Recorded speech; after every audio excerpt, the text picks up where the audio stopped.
आज Doubtnut app download करें। Doubtnut पर अपने सभी गणित, रसायन विज्ञान, भौतिक विज्ञान और जीव विज्ञान के डाउट्स का करो सफाया। बस प्रश्न की फोटो खींचो, एक ही प्रश्न को क्रॉप करो और तुरंत वीडियो सोल्यूशन पाओ। अभी डाउनलोड करें। देखिए, प्रश्न हमें दिया है कि बीटा क्षय में उत्सर्जित इलेक्ट्रॉन की उत्पत्ति है। इसका मतलब प्रश्न पूछा जा रहा है कि बीटा कण का जो क्षय होता है, ठीक है, किसी रेडियो एक्टिव तत्व के साथ, तो उसमें इलेक्ट्रॉन जो उत्सर्जित होते हैं वो कहाँ से उत्सर्जित होते हैं।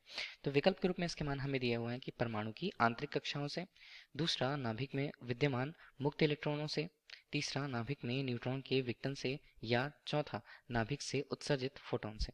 तो कहाँ से बीटा कणों का उत्सर्जन होता है, ये पूछा जा रहा है इलेक्ट्रॉन में। तो अगर हम देखें तो नाभिकीय भौतिकी की बात करते हैं, तब नाभिकीय भौतिकी में जो बीटा कण जो होता है उसका जो क्षय होता है, ठीक है, तो वो किसका उदाहरण होता है? वो उदाहरण होता है रेडियो एक्टिव क्षय का, ठीक है। तो ये उसका प्रेजेंट उदाहरण हुआ। अब इस उदाहरण के अंतर्गत अगर हम समझे कि बीटा क्षय किसी नाभिक में किस तरह से होता है, किसी रेडियो एक्टिव तत्व में किस तरह से होता है, तो अगर कोई तत्व हमारे पास है जिसमें से अगर बीटा कण निकलेगा, ठीक है, बीटा कण अगर वहां से निकलता है, तब उसमें से बीटा कण को हम क्या बोले? एक तरह से हम बोल सकते हैं तीव्रगामी ये इलेक्ट्रॉन होते हैं, तीव्रगामी इलेक्ट्रॉन, या तीव्रगामी इलेक्ट्रॉनों को क्या कहा जाएगा? ये होते हैं मुक्त इलेक्ट्रॉन, ठीक है। तो मुक्त इलेक्ट्रॉन, या हम बोल सकते हैं पॉजिट्रॉन। देखिए, पॉजिट्रॉन होता क्या है?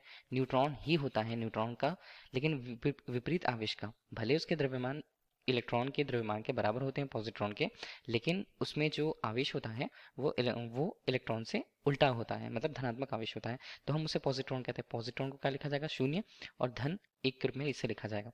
तो इस तरह से बीटा कण का क्षय होना या बीटा कण का निकलना मतलब तीव्र उत्तेजित इलेक्ट्रॉनों का निकलना या मुक्त इलेक्ट्रॉनों का निकलना, या हम उसे कहते हैं पॉजिट्रॉन का निकलना। तो इस तरह से ये जो होते हैं उस परमाणु के नाभिक से, अगर जिसमें हमें बीटा क्षय देखा है, तो उस परमाणु के नाभिक से वो निकलते हैं। तो इस तरह से हम क्या कहें कि नाभिक में जो परमाणु के नाभिक में जो पॉजिट्रॉन की संख्या थी या इलेक्ट्रॉन मौजूद थे, ठीक है, तो वो जो उत्सर्जित वहां से हुआ है, तो हम उसे क्या बोल सकते हैं? नाभिक में मुक्त इलेक्ट्रॉनों के उत्सर्जन से क्या होता है? बीटा कणों का उत्सर्जन होता है। तब इस तरह से अगर हम देखें, तब इसमें होता क्या है? इसमें जो स्थायी या हम कह सकते हैं ओरिजिनल जो नाभिक होता है, उसका क्या बनता है यहाँ पर? इस तरह से हमें उसका संभारिक प्राप्त होता है। संभारिक हम कैसे कहें? देखिए, वो दो तत्व होते हैं जिनके भार बराबर होते हैं, लेकिन उनका जो परमाणु क्रमांक होता है वो अलग अलग होता है, उसे संभारिक कहते हैं। और भार कहाँ पर होता है किसी परमाणु का? वो परमाणु का भार होता है उसके नाभिक में। नाभिक में क्या उपस्थित होते हैं? नाभिक में उपस्थित होता है यहाँ पर प्रोटॉन, यहाँ पर हमने पी के रूप में कहा प्रोटॉन, और यहाँ पर क्या होते हैं? न्यूट्रॉन होते हैं, ठीक है। तो हम यहाँ पर क्या कहें? बीटा कण जब क्षय होता है वहां से, तो पॉजिट्रॉन निकलते हैं, मतलब कोई एक आवेश वाला साथ में इलेक्ट्रॉन वहां पर से निकलेंगे। इलेक्ट्रॉन वहां पर से निकलेंगे तो हम कह सकते हैं कि नाभिक के द्रव्यमान में कोई परिवर्तन नहीं होता। तो देखिए, विकल्प जो हमें दिए हुए हैं उसमें से देखना होगा। परमाणु की आंतरिक कक्षाओं से, तो आंतरिक कक्षाओं की बात नहीं हो रही है, हम यहाँ पर नाभिक की बात कर रहे हैं, तो हमारे लिए विकल्प गलत होगा। दूसरा, नाभिक में विद्यमान मुक्त इलेक्ट्रॉनों से, तो हमने मुक्त इलेक्ट्रॉनों की बात करी है, तो हमारे लिए पॉजिट्रॉन या मुक्त इलेक्ट्रॉनों की संख्या यहाँ उत्सर्जित इलेक्ट्रॉनों की उत्पत्ति को बताता है बीटा कण के क्षय होने पर, तो हमारे लिए सही उत्तर होगा।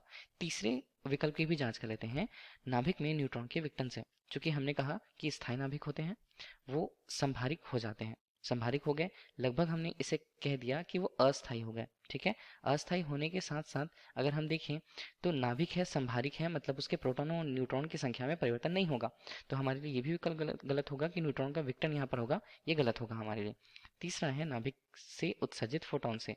दो फोटोन जो होती है केवल ऊर्जा धारण पर होती है, ठीक है, वो प्रोटॉनों की संख्या और न्यूट्रॉनों की संख्या पर कोई परिवर्तन नहीं करती है, तो हमारे लिए ये भी विकल्प गलत होगा।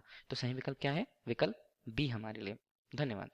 कक्षा 6 से 12वीं से लेकर नीट, IIT, JEE वो एडवांस के लेवल तक 1 करोड़ से ज्यादा छात्रों का भरोसा। आज ही डाउनलोड करें डाउटनेट ऐप या व्हाट्सएप करें अपने सारे डाउट्स 8400 400 400 पर।